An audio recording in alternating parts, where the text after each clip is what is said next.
আসসালামু আলাইকুম। আজকের এই ভিডিওটা খুবই গুরুত্বপূর্ণ। বাংলাদেশের 18-20 কোটি মানুষ যারা আছেন, ভোট যারা দিবেন তাদের। এই যে গেল কয়েকদিন যাবত আমরা একটা কথা শুনছি, গণভোট, তাই না?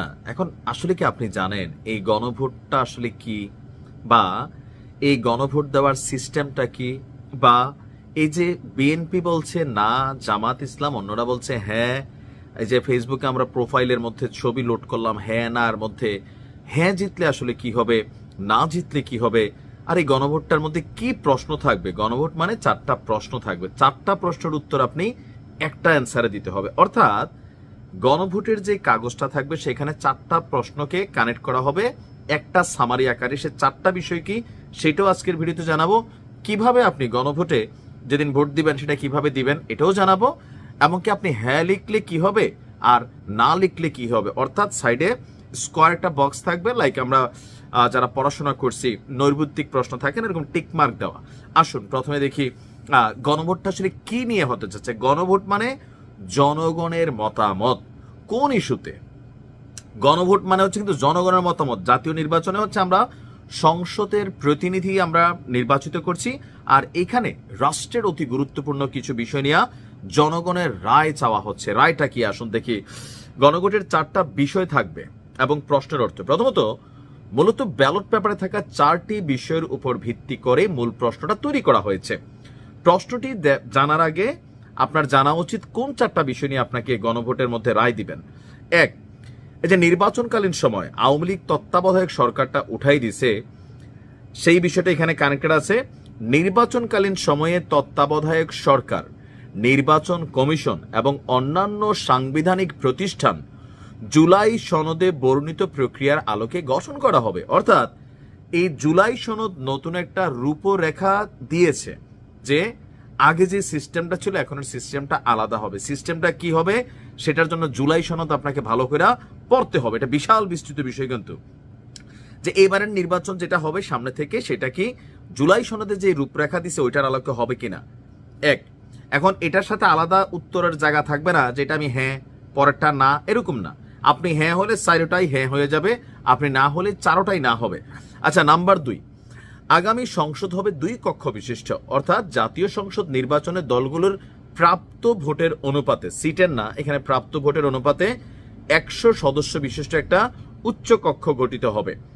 সংবিধান সংশোধন করতে হলে উচ্চকক্ষের সংখ্যাগরিষ্ঠ সদস্যদের অনুমোদন দরকার হবে, এটাও একটা ইস্যু। নাম্বার 3, সংসদে নারী প্রতিনিধি বৃদ্ধি, বিরোধী দল থেকে ডেপুটি স্পিকার, সংসদীয় কমিটির সভাপতি নির্বাচন, প্রধানমন্ত্রীর মেয়াদকে সীমিতকরণ, রাষ্ট্রপতির ক্ষমতা বৃদ্ধি, মৌলিক অধিকার বৃদ্ধি, বিচার বিভাগের স্বাধীনতা, স্থানীয় সরকার সহ বিভিন্ন বিষয়ে যে 30টি প্রস্তাবে জুলাই জাতীয় সনদে রাজনৈতিক দলগুলোর মধ্যে ঐক্যমত হয়েছে সেগুলোর বাস্তবায়ন।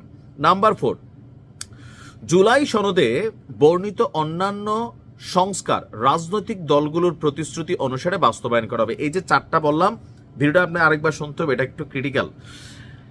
এই 4টা ইস্যু হচ্ছে প্রশ্নটা তৈরির মানে মূল উপাদান বলতে পারেন। এখন প্রশ্নটা কি তৈরি করা হচ্ছে এবার দেখি। এগুলোর উপর ভিত্তি করে যে প্রশ্নটি তৈরি করা হয়েছে আপনি যেটাকে অ্যান্সার করবেন, মানে এই একটা প্রশ্নের মধ্যে 4টা বিষয় কিন্তু কানেক্টেড। যে আপনি কি জুলাই জাতীয় সনদ সংবিধান সংস্কার বাস্তবায়ন আদেশ 2025 এবং জুলাই জাতীয় সনদে লিপিবদ্ধ সংবিধান সংস্কার সম্পর্কিত প্রস্তাবগুলোর প্রতি আপনার সম্মতি আছে কিনা। অর্থাৎ যেই জুলাই জাতীয় সনদ এটা তৈরি করা হয়েছে সেটার প্রতি আপনি মানে সম্মতি দিচ্ছেন কিনা, এবং এখানে সংবিধান সংস্কারের যে ইস্যুগুলো আছে সেটাতে দিচ্ছেন কিনা। এখন সারা বাংলাদেশের জনগণ যদি হ্যাঁ লিখে তাহলে এটা সিস্টেমিকলি সংবিধান পরিবর্তন হবে, যার কারণে বিএনপি কিন্তু না করতেছে। তারা 72 সংবিধান চাচ্ছে, তারা একবারে না করতেছে না, তারা মনে করতেছে এখানে মৌলিক ফান্ডামেন্টাল ইস্যুগুলো রেখে বাকিগুলোকে সংসদ এটা সংস্কার করবে। কিন্তু এই সিস্টেমে গণভোটের যে বিষয়টা এটা আগে চাচ্ছে না, তবে তারা চাচ্ছে নির্বাচনের দিন, কারণ এখানে 2টা নির্বাচন একবারে হবে। এখন নির্বাচনের কেন দিন চাচ্ছে, এই যে সিস্টেমটা এটাকে বাস্তবায়ন করবে কে, এটা তো একটা সিস্টেম। ধরেন যে গণভোটের মধ্যে হ্যাঁ জয়যুক্ত হয়েছে অথবা না, 2টার একটা তো হবে। এখন যদি হ্যাঁও জয়যুক্ত হয় এটা কিন্তু বাস্তবায়ন করবে ক্ষমতাসীন সরকার। অর্থাৎ ধরেন জুলাই ভোটে হ্যাঁ জয়যুক্ত হয়েছে, যেটা জামাত সহ অন্যরা চাচ্ছে। কিন্তু ক্ষমতায় গেল বিএনপি, তাহলে যেই জিনিসটা বিএনপি চায় নাই সেটা কি তারা বাস্তবায়ন করবে? এই সন্দেহ থেকে জামাত কিন্তু চাচ্ছে গণভোটটা ইউনূস সরকারের আমলে হয়ে যাক। এটা এমনকি ইউনূস সরকারই এটাকে বাস্তবায়ন করতে হবে। এখন ইউনূস সরকারের চাপ দেওয়া যত সোজা, বিএনপি ক্ষমতায় গেলে চাপ দেওয়া এর থেকে 1000 গুণ বেশি কঠিন। তবে বিএনপি আশ্বস্ত করছে যে ভাই টেনশনের কিছু নাই, আমরা এটা জায়া করবো। এখন এটা কিভাবে করতে হবে, সিস্টেম কি? অর্থাৎ উল্লেখিত 4টি বিষয় যেগুলো আমরা বলছি, এখানে যে প্রশ্নটা তৈরি করা হয়েছে, আপনি যদি হ্যাঁ লিখেন তাহলে 4টাকে হ্যাঁ দেওয়া হলো, আর না নিলে 4টাই না। এখানে 4টি বিষয়ের 2টা একটাতে আলাদা উত্তর দেওয়ার সুযোগ থাকবে না।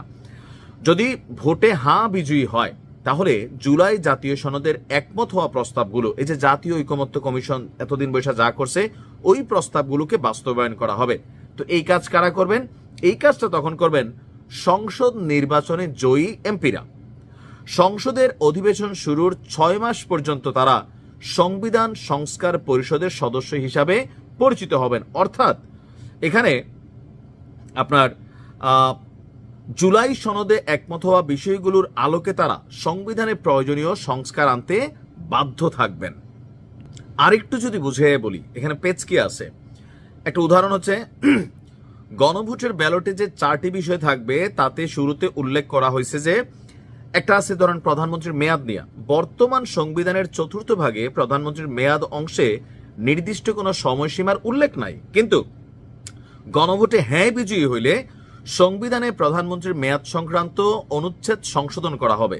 তখন সেখানে যুক্ত করা হবে যে একজন ব্যক্তি প্রধানমন্ত্রী পদে যত মেয়াদ বা যতবারই হোক সর্বোচ্চ 10 বছর থাকতে পারবেন। কথার কথা, যেমন ধরেন এখন তারেক রহমান, তিনি প্রধানমন্ত্রী হইতে পারবেন।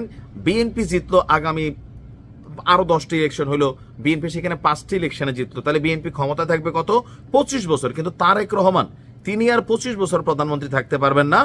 10 বছর পরে ওভারঅল তিনি প্রধানমন্ত্রী পদ ছেড়ে দিতে হবে। এগুলো ক্রিটিক্যাল ইস্যু এখানে তৈরি করেছে, এগুলো কিন্তু একবারে খারাপও না। তো এটাই হচ্ছে আপনার মেইনলি মোট কথা, যে এই মেয়াদ সংক্রান্ত বিষয়টা কিন্তু জুলাই সনদে আছে, যেটা খুবই গুরুত্বপূর্ণ। এখন উচ্চকক্ষ কিভাবে গঠিত হবে? 100টা যে উচ্চকক্ষ আছে সদস্য, সেটা আমি আগেই বলছি যে সারা বাংলাদেশে যারা মানে ভোট পাবেন, বিএনপি ধরেন এখানে আসন না ভোট টোটাল 50% ভোট কালেকশন হলো, তো বিএনপি পাইলো 30, কথার কথা জামাত পাইলো 20, অথবা বিএনপি পাইলো 20, জামাত পাইলো 15, এনসিপি পাইলো 5, এইভাবে পাইলেন। যে যত ভোট পাবেন সেইটার আনুপাতিক হারে আপনার মানে এখানে উচ্চ কক্ষে আইসা কানেক্ট হবে। আর যদি না ভোট জয়ী হয় তাহলে কি হবে সেটা একটু জানাই দিয়ে যায়, ভিডিওটি বড় হয়ে যাচ্ছে। যদি না ভোট জয়ী হয়, এখানে প্রধান উপদেষ্টা তার ভাষণে এই প্রসঙ্গ উল্লেখ করেন নাই। না ভোট জয়ী হলে কি হয়েছে সেই রকম উদাহরণও নাই, মানে আগেরটাই যেটা আছে এটাই বলবৎ থাকবে। না বুঝলে আরেকটা ভিডিও করবো। ভালো।